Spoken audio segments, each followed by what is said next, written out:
E se você acordasse amanhã e a sua rede social preferida tivesse desaparecido?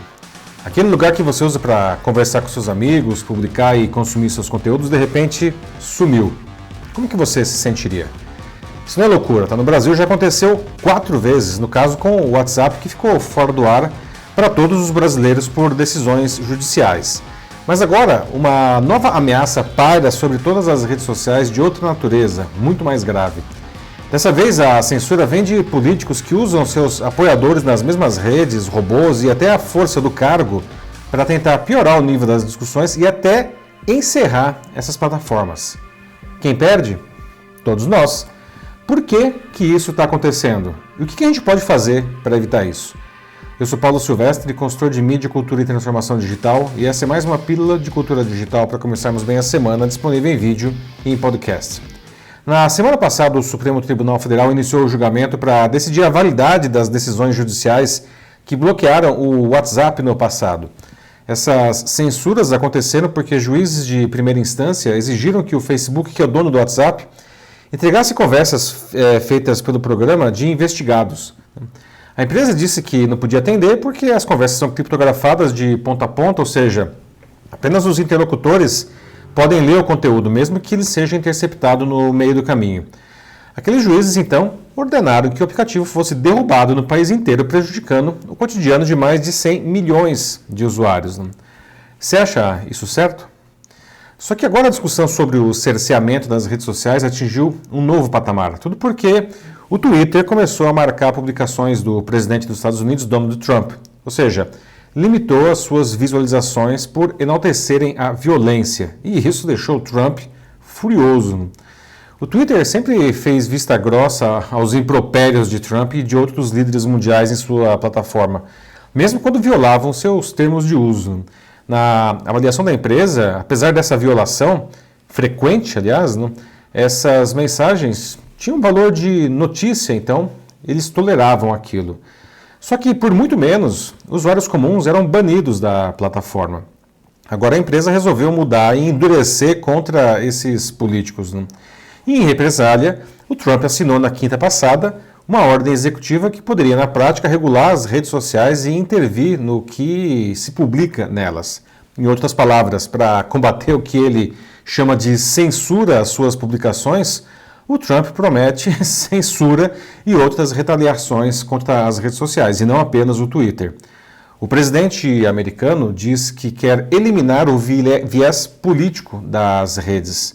Na verdade, ele quer eliminar o que for contra ele nesse ano, em que tenta, aliás, a reeleição, deixando o caminho livre para ele continuar falando o que quiser.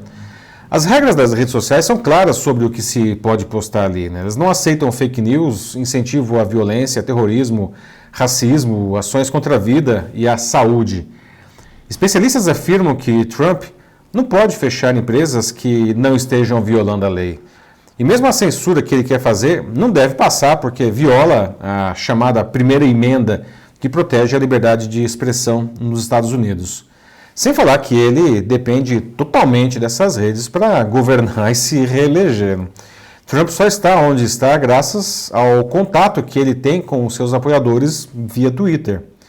No Brasil, a história é muito parecida. Nas últimas semanas, Bolsonaro teve várias mensagens apagadas pelo Twitter por violar suas regras com notícias falsas sobre o Covid-19. Antes dele, isso só tinha acontecido com chefes de governo nos casos do Nicolás Maduro, da Venezuela, e do Ayatollah Khamenei, do Irã.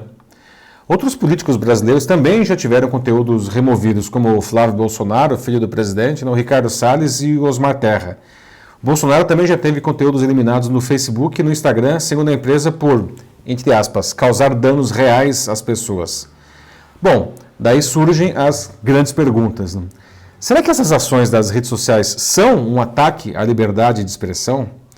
Se forem, será que os governantes podem promover represálias contra as redes sociais porque seus conteúdos estão sendo eliminados? E como ficamos todos nós, os usuários das redes, no meio disso tudo? O fato é que as redes sociais e o Twitter, principalmente, são essenciais para a eleição dessas pessoas, além da sua própria manutenção no governo. A política dessas plataformas de até então tolerar as publicações incendiárias desses grupos permitiu que essas pessoas crescessem em popularidade e atingissem os seus objetivos. Por conta disso, agora as redes têm que lidar com as suas plataformas terem se tornado oceanos de desinformação e de ódio em um nível que representa uma ameaça à sociedade organizada. Esses grupos sabem usar e abusar desses recursos como ninguém. Combinam fake news, discursos de ódio e o incrível entendimento dos algoritmos de relevância das diferentes redes para espalhar seus conteúdos com o uso de robôs e de influenciadores. Por isso, qualquer coisa que ameace essa operação é uma ameaça real aos seus planos de poder. Sem as redes sociais, isso não são nada. Ao assinar a ordem executiva na quinta passada, o Trump disse que ele estava fazendo aquilo para, entre aspas, defender a liberdade de expressão. Isso por si só já são fake news. Liberdade de expressão não implica poder falar o que quiser, atacar pessoas, grupos ou instituições, disseminar informações que coloquem em risco a saúde da população ou até a democracia. Fake news não são liberdade de expressão, são crimes. A desinformação é uma das maiores mazelas do planeta atualmente, com potencial de destruir a sociedade e matar pessoas, como literalmente está acontecendo na pandemia do Covid-19. Basta ver as ações e os resultados no combate à doença no Brasil e nos Estados Unidos, comparados, por exemplo, a Nova Zelândia, que já eliminou o vírus em seu território ao seguir rigorosamente as indicações da ciência. E só agora o país da Oceania está flexibilizando as regras de distanciamento e de maneira bem lenta. Portanto, liberdade de expressão não prevê que o indivíduo possa falar absolutamente qualquer coisa, pois muitas coisas que são faladas constituem crimes definidos pelo Código Penal. E em tempos de redes sociais em que os algoritmos de relevância se tornaram gigantescas caixas de ressonância de qualquer ideia, isso se torna ainda mais grave.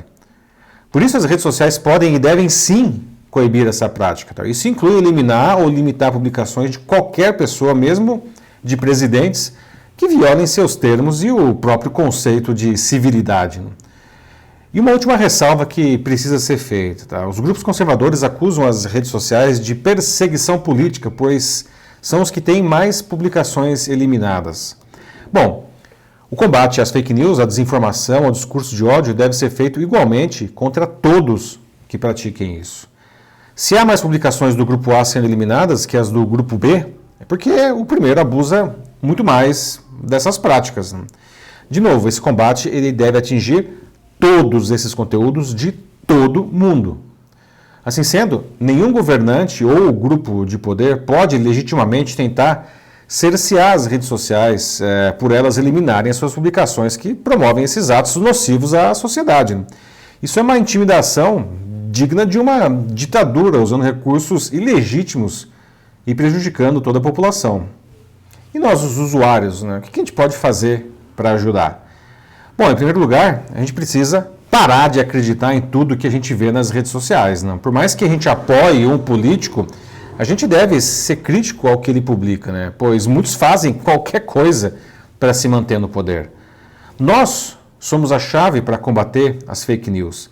Se a gente não interagir com elas e principalmente se a gente não compartilhar as fake news, elas perdem a força. Verifique meios de comunicação sérios, consulte agências checadoras de fato antes de espalhar qualquer coisa. Uma notícia falsa raramente resiste a uma busca bem feita no Google. Esse é o nosso papel para garantir que as redes sociais não apenas continuarão funcionando, como ainda vão se tornar um ambiente melhor para todo mundo. É isso aí, meus amigos. Então, quer aprender como usar o meio digital e as redes sociais para melhorar a sua carreira e o seu negócio, especialmente nesse momento difícil? Eu ajudo você, é só mandar uma mensagem aqui para mim. Eu sou Paulo Silvestre, consultor de mídia, cultura e transformação digital. Um fraternal abraço. Tchau.